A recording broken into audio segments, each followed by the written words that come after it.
Okay, here we go. Now we're at shop job 2501, and here we have a couple of different challenges. One is we're going to go back to using a selector switch to change our direction, but here we're only going to use one push button to both start and stop a motor. So 2401, the description is pretty much the same. We have the same input devices minus the normally closed stop push button. We're just going to use a normally open push button for this shop job. And we're going to show how you can, within a PLC, be able to start and stop a motor with just that one push button. This is going to have the automatic start feature like we had prior. And we're also going to count the number of starts in forward and the number of starts in reverse. Everything else should pretty much be the same from 2401. So let's go over and look at our panel and our program. And this is, I'm starting with 2401. And the first thing I want to do is save this as 2501. And I already have one there. I'll just overwrite it. Okay, so I'm not going to change my description yet because it's going to move. We're actually going to add a a rung above this one. And this is actually tied to whatever the first rung is. So we'll come back to changing that in just a moment. So the first thing we need to do is convert this back to a selector switch. So if you remember, the selector switch we had after our start and holding rung here, and this is going to be that I:0.0/1. And I actually have to rename this one before I can name this one forward. And I have to rename this one before I can rename the next one reverse here. So I'm going to go ahead and put this one in here, and then we'll do the renaming. Okay, so that is my selection for direction. And so now what I want to do is I want to take this away. This is actually going to be start, stop, push button. It's the only one we're going to have. And I'm just going to say start, stop motor. Okay. And then that will allow me to change this one to forward. Okay.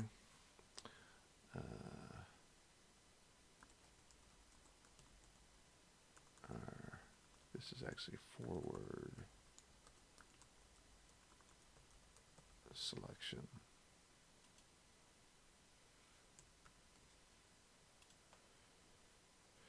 Okay, and here we want to clear this out.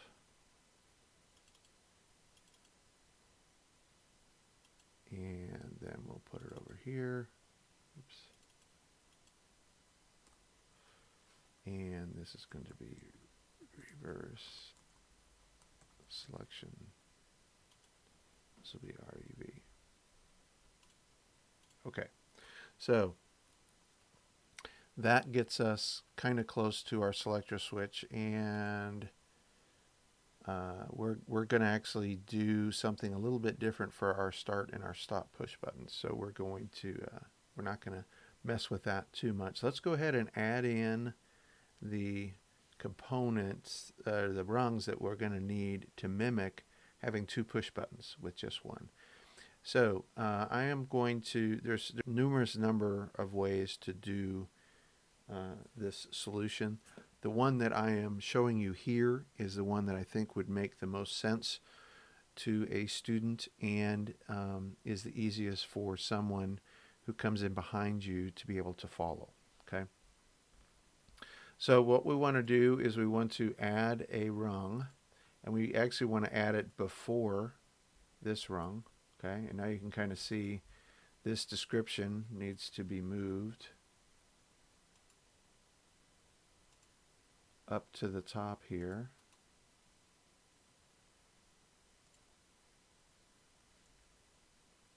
and it's 2501. Okay, so we've got that up there. And we're going to need to use an instruction called a one-shot. So please watch the video on one-shot instructions, and it will make a lot more sense what I'm doing here.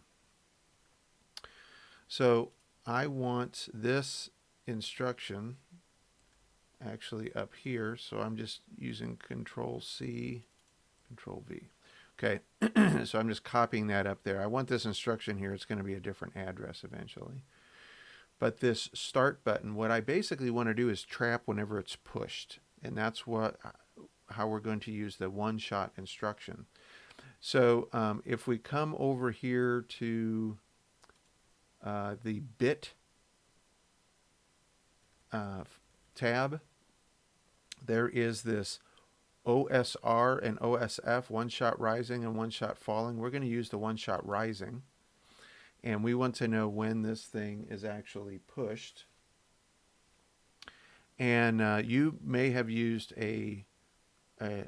various numbers of binary bits. So I'm going to kind of stay away from the standard word that we're using, and we're gonna jump way up in words here to make sure that I'm not stepping on anybody's toes. And we have to put in 2 binary bits here. One is going to just remember what the value was the last scan, and the other one is the output bit. That is what we're going to be using in our program. So here I want to tie this to B3. Now we've been using word 0 up to this point, and I could probably use a word 0 here and pick bit 15 or something like that. The only problem is if a student has already used that, that's going to be a problem. So I'm just going to go way out of everybody's way, and I'm going to use word 20 and bit 0 for my storage bit. And for my output bit, I usually like to separate these by a certain number of words. In this case, I'm going to use 10 words. So I'm going to go B3 colon 10.0. Okay. And I'm going to call this BTN PRS. Okay. The button was pressed. That's what that's going to tell me. Okay, so we have that trapped in there now.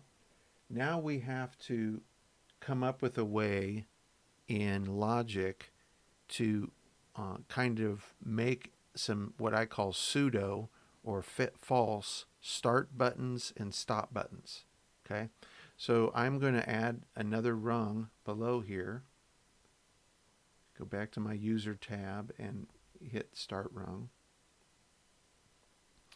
And what we want to do here is we want to check to see if the button was pressed first. Okay, so this is going to be my BTN pressed. Okay, my button pressed. The definition in our case, because we have one push button, is if the button is pressed and we are commanding it to run forward or commanding it to run in reverse, then we want to mimic a button press of a stop push button. Okay, so like I said, if we're commanding it in forward or commanding it in reverse. So whenever I say or, that means that I'm going to have something in parallel with something else. Okay, so I'm going to put those right there. Okay, so where do we command forward? Right here, this B300.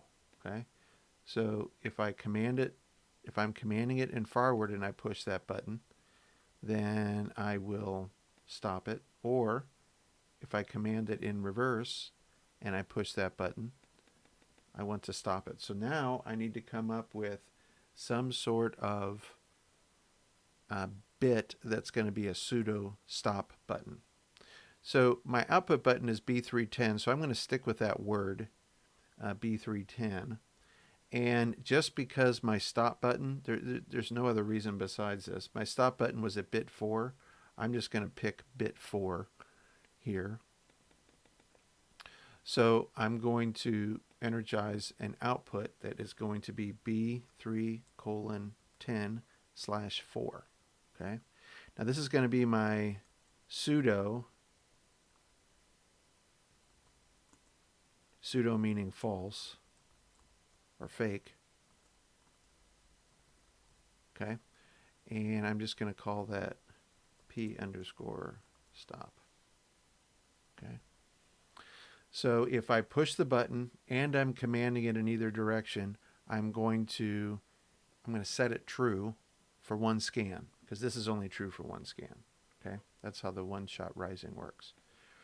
Okay, so that means down here, what I want is when this goes true, I want to stop the motor, whether it's running forward or reverse. Okay, but when this goes true, I want to stop. Now remember, the old push button, when it's true, that means it's okay to start.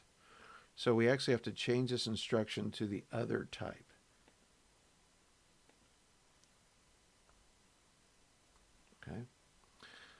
Okay. So it looks a little bit more like a manual motor control drawing, where we would use a normally closed looking symbol there.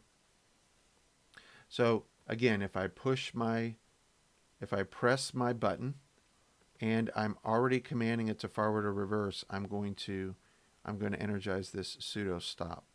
And of course, if I want it there, I'm also going to want it that same stop for my reverse. Okay. So now we have our two abilities to stop. Let's come up with a way to start. So I want to add another rung. And here, if I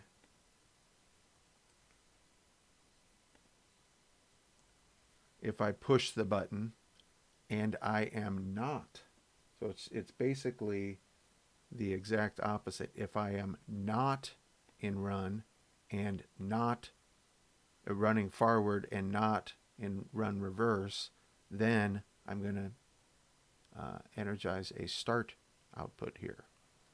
Okay, so this would just be this same address right here and this address right here. Okay, and then here my start button was bit 5, so I'm going to use B3:10/5. Okay, and this is going to be my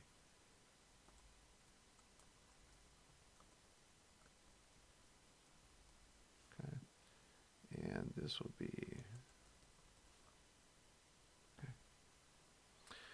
And so then all I have to do is when this goes true, we want to mimic a start button, so that would just be having that right there. And then here we also want to have that on my reverse logic here. Okay, so that gets us from 2 push buttons, stop and start, to 1 push button using that code there. Okay, so again, this is going to trap that the button was pushed but only for 1 scan. And then here I've used that trapped. I'm going to go ahead and give this a description. Guess I'll do this, edit description, and I'm going to say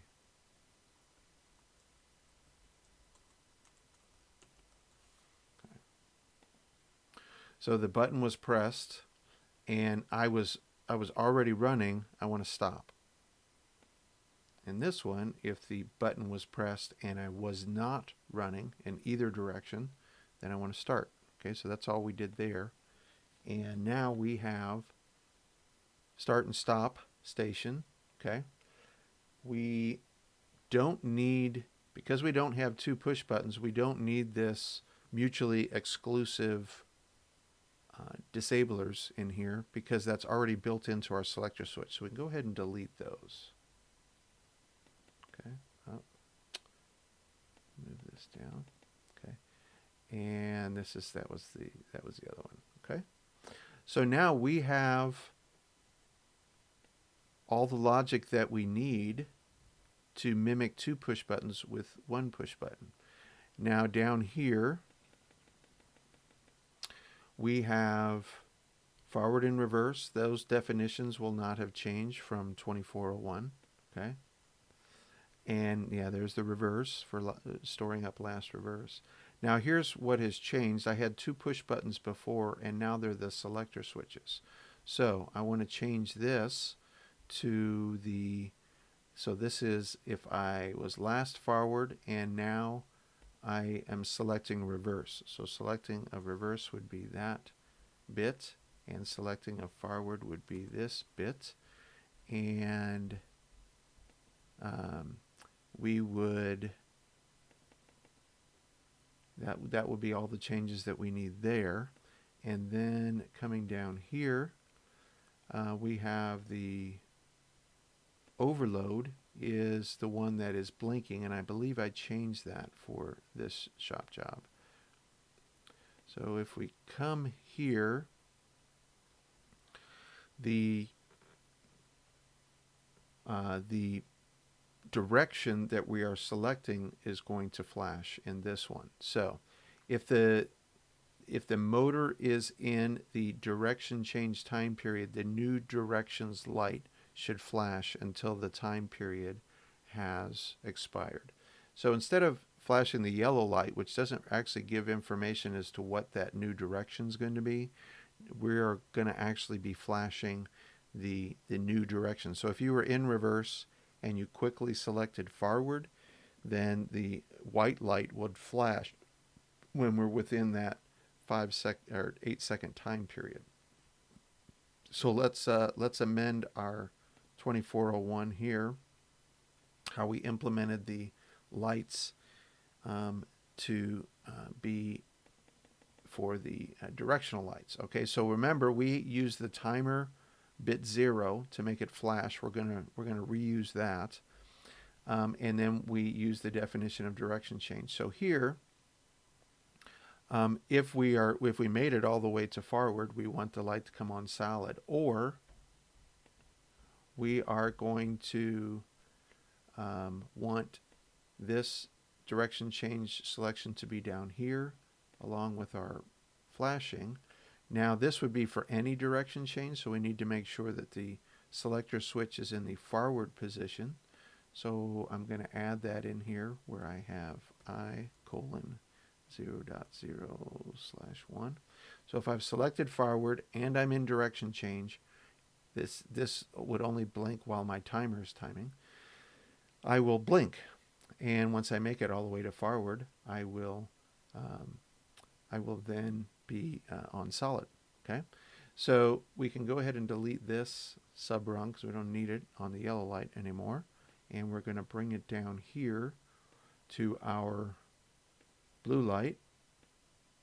Okay, and I'm just going to take these 3 items. If you hold down the shift key and hit your arrow, you're going to select 3 things at once.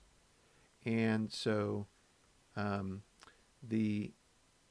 can cut and paste, and then when I paste down here, I am all I have to do is change this to the reverse direction, and now my reverse selection with my direction change and my bit that makes the light flash will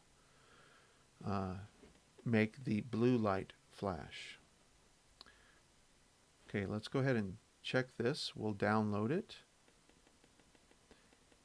and we have our description there. That's good. Okay, so let's go ahead and download this.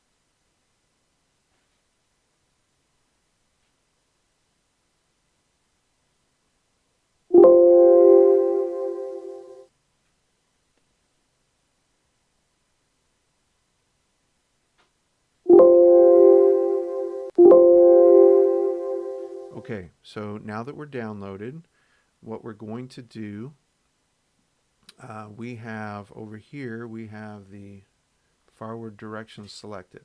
So all you have to do is push the start button to start the motor. Now I'm going to push the start button again. You're going to see that it turned off the motor. Okay, so that's how we can implement one push button to start and stop a motor. Now I'm going to go ahead and wait at least 8 seconds and change my direction to reverse. And we'll test it in the reverse direction.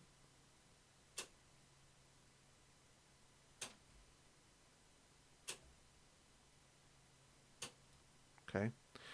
So now what I want to do, I'm going to put this in my center position. So this is neither direction selected, and I'm going to push the button, and we shouldn't get any action. Okay. So that's good. So now I'm going to select reverse. Okay, and then I'm going to quickly select forward, and we're going to check our blinking light implementation.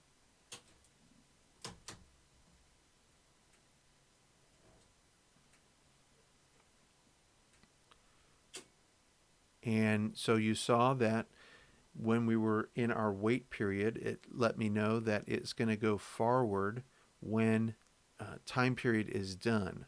Okay. Now, there is an improvement that we could make on this, and we're going to look at that in a minute, but we'll test the other direction. So I'm going to go ahead and just flip the switch over here to reverse. And if you notice, I haven't selected reverse yet. So it's telling me that I have to wait, but that blinking light really should only blink if we have commanded it into reverse. So we're going to look and see how we can improve that here. I'm going to go ahead and come offline.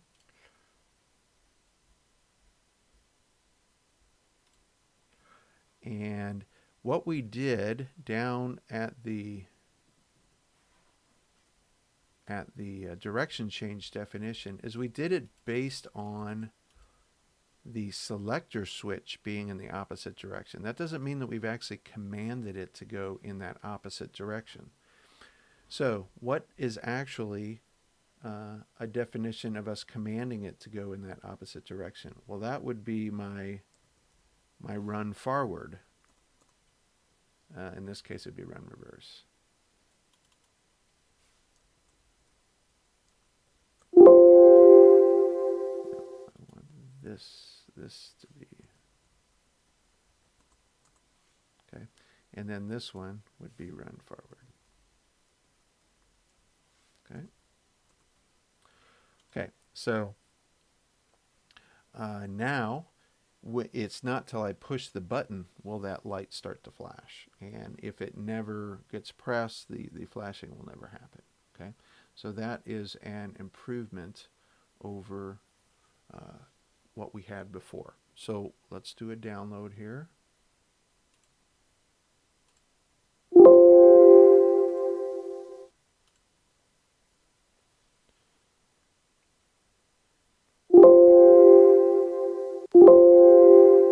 Okay, so I'm going to hit start, and then I'm going to stop.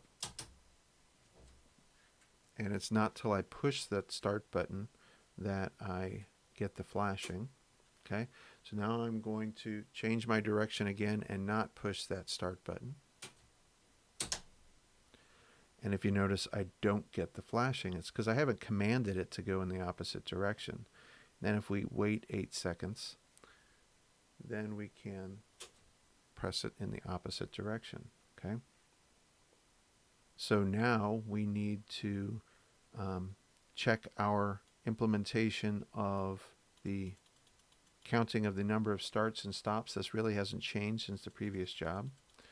So so far the reset was in the reset position here.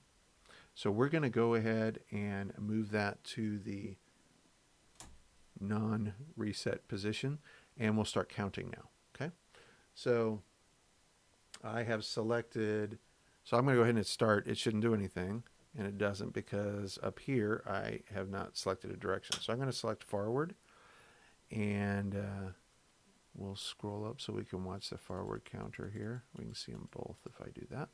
Okay, so there's my forward.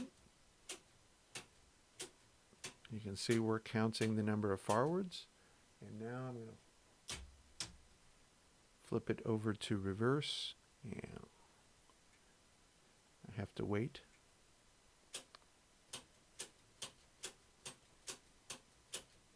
Okay, so that gives us the number of counts in forward or reverse, and then we can check out our reset. It was resetting the whole time we were prior to us changing the position of that, but we'll check the reset here, and we can actually see right here if the timer is going to reset. So that is Shop Job 2501. I hope that helps, and we'll see you in the next video.